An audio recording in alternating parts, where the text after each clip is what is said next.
Merci en pile.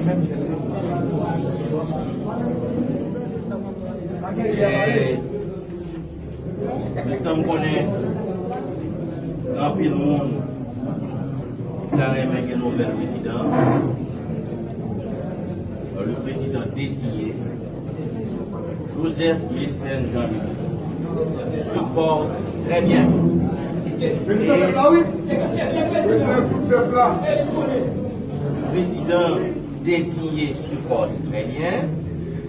Et hier soir, le président désigné, il a gagné un entretien très constructif avec les officiels de la communauté internationale. C'est un échange.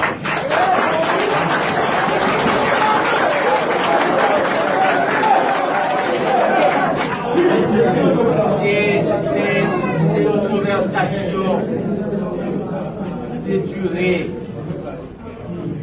plus d'une heure, entre 9h30 du soir et presque arrivé dans 10h30. Et il répétait encore la conversation de gagnée avec ces officiels de la communauté internationale, sa décision, son engagement de servir ce pays, notre pays, à titre de président provisoire. Et il dit la conduite de transition selon la feuille de route paraphée par les différentes forces de l'opposition et de la société civile. Alors, c'est un président qui fonctionne, c'est un président désigné qui commence déjà à assumer ses responsabilités, même s'il peut installer dans le palais national pour capable de remplir les fonctions de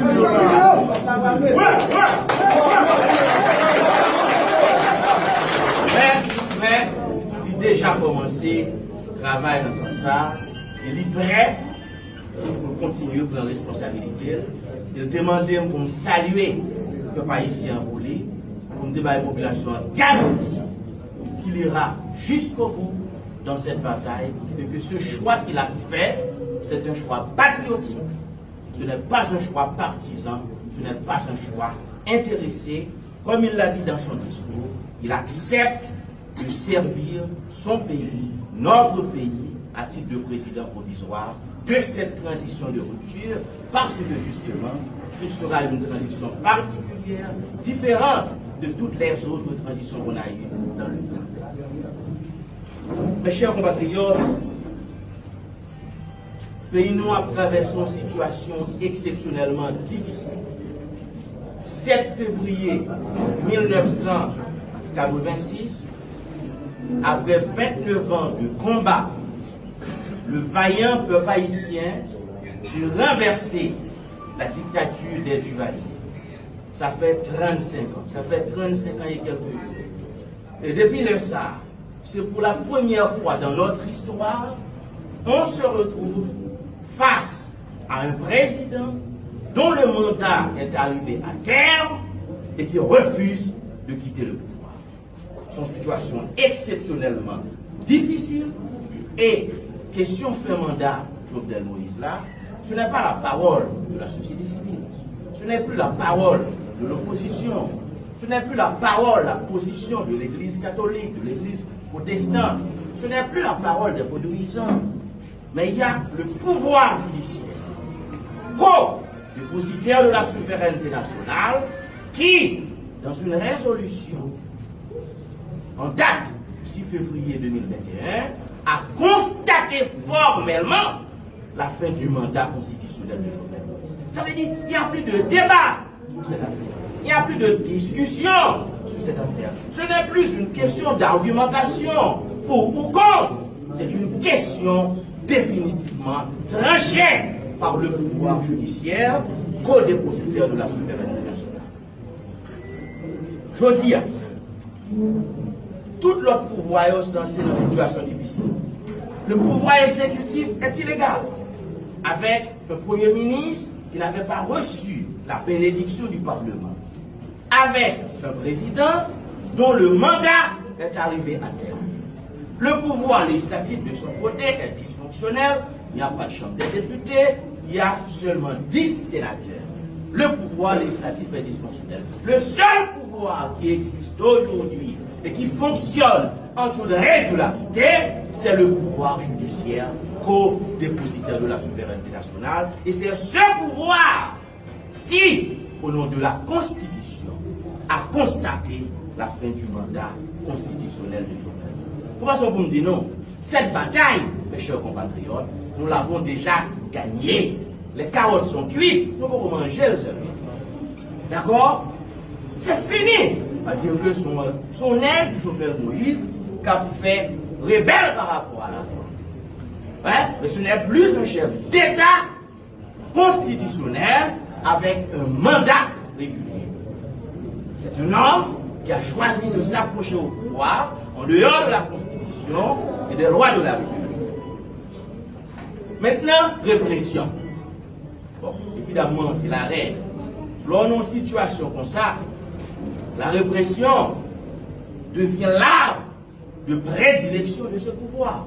Parce que là, on a un pouvoir qui écrase l'État, qui a disloqué l'État, qui a volé tout le pays, qui a fait massacre la Saline, Bel-Air, Cité Soleil, qui a volé le corps Petro-Caribé, qui a volé le petit corps coronavirus. Là, eh bien, la seule manière d'éviter de comparaître par devant la justice, c'est de garder le pouvoir. Voilà pourquoi ce pouvoir fait de la répression son seul et unique instrument de combat politique. Et le bilan de cette répression est lourd. Pendant le mandat de Jovenel Moïse, avant 7 février, avant le mandat défini, bien sûr, nous gagnons plus de 350 citoyens qui mourent assassinés dans des massacres d'État perpétrés à la Saline, à Cité Soleil, au Pont-Rouge, à Bel-Air, à Cafoufet. Je reprends. Près de 350 personnes ont été assassinées dans ce pays dans des massacres d'État pendant le mandat de Jovenel Moïse. Deuxième chiffre à retenir. Plus de 400 personnes ont été assassinées au cours de différentes manifestations antigouvernementales réalisées dans ce pays par l'opposition et la société civile. Plus de 450 personnes assassinées dans des manifestations antigouvernementales. Troisième chiffre que vous devez retenir, plus de 1000 personnes ont été arrêtées pour des raisons politiques pendant le mandat de Jovenel Moïse. Ça veut dire avant 7 février, avant le mandat défini. Et dernier chiffre que vous devez retenir en termes de bilan de cette répression, il y a plus de 100 personnes aujourd'hui qui se retrouvent derrière les barreaux de la République pour des raisons politiques. Nous avons plus de 100 prisonniers politiques qui croupissent dans les prisons de Jovenel Moïse. Voilà le bilan de la répression. Parmi lesquels il y a le juge Ivikel d'Abrésil, juge à la cour de cassation. Il a arrêté la veille 22 autres monde. Il a dit pour complot contre la sûreté intérieure de l'État. Mais écoutez, qui ça nous est? Il a présenté nous des mondes avec chemise de nuit, des mondes avec caleçon, moi on pâte dentifrice, moi on brosse à dents, moi on 2 pistolets rouillés, moi on 3 chemisettes, moi on 3 bouteilles d'hier, et puis on me dit qu'il y a eu complot contre la sûreté intérieure de l'État. Mes chers amis, c'est une véritable plaisanterie.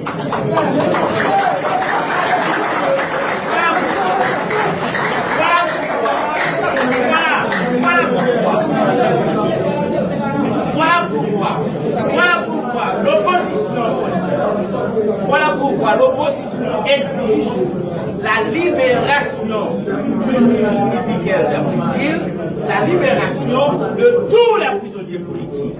Marie-Antoinette Gauthier, Marie-Louise Gauthier, Louis Buteau, Arnel Bélisère, Kélik, Babas, nous exigeons la libération de tous les prisonniers politiques. Et c'est là que la communauté internationale doit comprendre le comportement de l'opposition. Vous ne pouvez pas dire, vous voulez accord inclusif, on parler avec l'Union européenne, alors que vous avez un président dont le mandat est arrivé à terme, qui refuse de quitter le pouvoir. Vous ne pouvez pas dire, vous voulez accord inclusif avec autant de prisonniers politiques.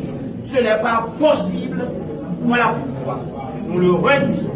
La seule solution, étant donné que nous sommes une opposition républicaine, la seule solution, c'est la mobilisation. C'est la mobilisation pour faire respecter la Constitution. C'est la mobilisation pour pouvoir installer le plus vite possible le juge Joseph Mécène Jean-Louis, que nous avons choisi pour diriger cette transition. C'est la mobilisation pour casser ce système d'exclusion mis en place dans ce pays depuis le 17 octobre 1806, date de l'assassinat de la Breuve. Il faut casser ce système d'exclusion. Ça. Pendant la population n'a pas d'école, pas de route, pas d'hôpital. Mandat Jovenel Moïse fini, 8 février, ils vont arrêter le présidentiel et puis on est 18 millions de dollars américains pour faire. On a fini. On a fini. Il n'est pas président encore. Il n'est pas président encore. Il n'y a pas de route, il n'y a pas d'école, il n'y a pas d'hôpital, il n'y a pas de rien. Monsieur pour arrêter le présidentiel et il va à peine, ça je l'assume, c'est moi qui l'assume, il va à peine 18 millions de dollars américains pour le faire zone franche. Mais définitivement, et la pauvre nerve dont les pères sont en Afrique. Ils n'ont rien définitivement dans ce pays. Ce n'est pas normal. Alors, il faut continuer la mobilisation. Notre ami Célestin va vous parler de cette mobilisation. Et déjà, nous condamnons la répression utilisée par la police aujourd'hui pour disperser la manifestation des étudiants. Nous condamnons cette répression que la police a utilisée chaque jour dans les communes, dans les départements, pour casser la mobilisation. Et comme le disait Churchill, nous nous battrons partout pour le respect de la Constitution. Nous nous battrons même sur les plages. Nous nous battrons dans les montagnes. Nous nous battrons dans les collines. Nous nous battrons dans la rue, dans les corridors, dans les villes, dans les départements. Nous n'accepterons jamais la violation de notre Constitution. Voilà pourquoi notre ami Célestin va inviter toute la population à descendre dans les rues ce dimanche 14 février 2021 pour dire qu'il faut respecter la Constitution. Célestin,